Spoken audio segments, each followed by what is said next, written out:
Hello mga guys, mga kakuya at kaate. Yan. Papansin ko sa buho ko. Dati kasi papansin ko sa buho ko ngayon, medyo kumakapal na siya. Dati kasi, nababawasan yung pinakatuktok ko. Kasi naliligo po tayo sa banyo, tapos nag-shower. Diba?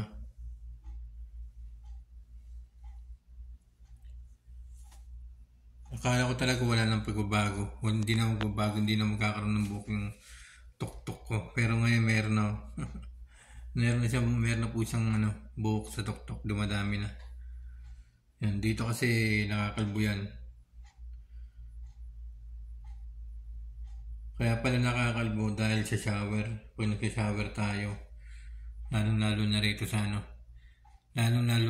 sa Saudi Arabia. Kasi mainit yung tubig dito, mainit yung tubig.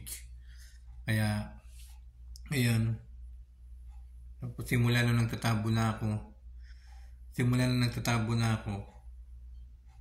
pag naligo ko, nagtatabo na lang ako. Ayan. Hindi na siya nakakalbo. Ganun pala yun mga guys, ganun pala yung dapat gawin para maiwasan natin yung magkaroon tayo ng kalbo na nalalaga sa tuktok, di ba? Yan. Problema ko na lang, meron tayong puting buhok. Ganito talaga pag nasa trabaho tayo, siyempre, stress, di ba? Kaya pag stress ka, pwedeng mumuti ang iyong buhok. Pero masaya ako mga guys kasi akala ko tuluyan ng malalagasan dito yung buhok ko. Buti na lang ginamit ko buti na lang hindi na ako nag-shower. Kasi kapag nag-shower tayo mga guys, kapag nag-shower tayo mga kakuya, ay lalo na rito sa Saudi Arabia, dito sa Riyadh. Kasi yung tubig dito ay mainit, di ba? Mainit. Kaya paglabas ng shower, parang yung baboy na binuhusan ng mainit na tubig, tapos pag sinuklay mo, ay malalagas yung buhok, di ba? Matatanggal yung buhok. Pero ngayon, yan, tayo ngayon. Nag-uumpisa na tayong dumami ang ating buhok sa tuktok, di ba? Kaya mga guys, yung sinasabi ko nito mga guys para sa inyo, mga kakuya, ay gawin niyo po yan guys. Yan, mga lalo na rito sa Riyadh, Saudi Arabia. Huwag na po tayong mag-shower. Gumamit po tayo ng timba at saka tabo. Yan, timba at saka tabo na lang para maiwasan natin yung pagkakaroon ng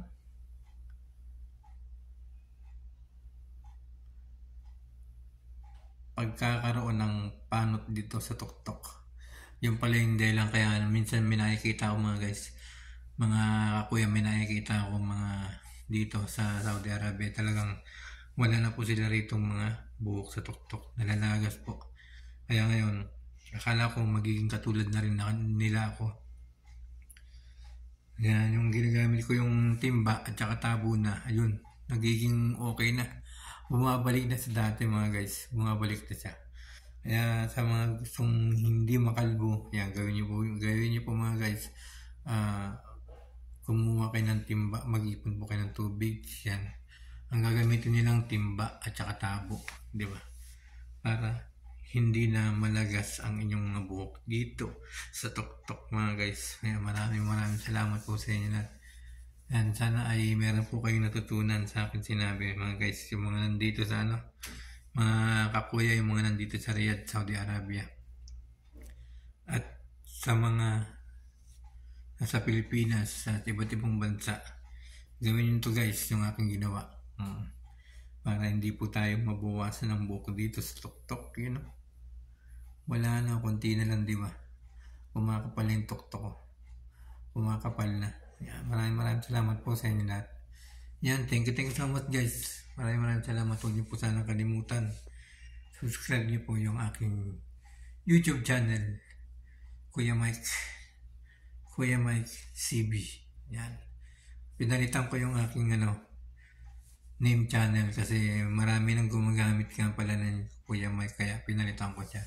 Nilagyan ko siya ng C tsaka Victory. Kaya Kuya Mike CB yung aking bagong pangalan.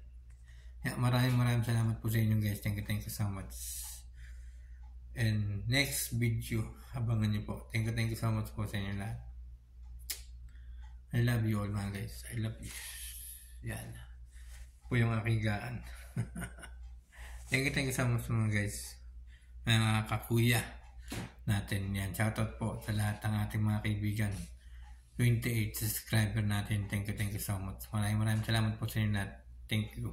Always, God bless you all.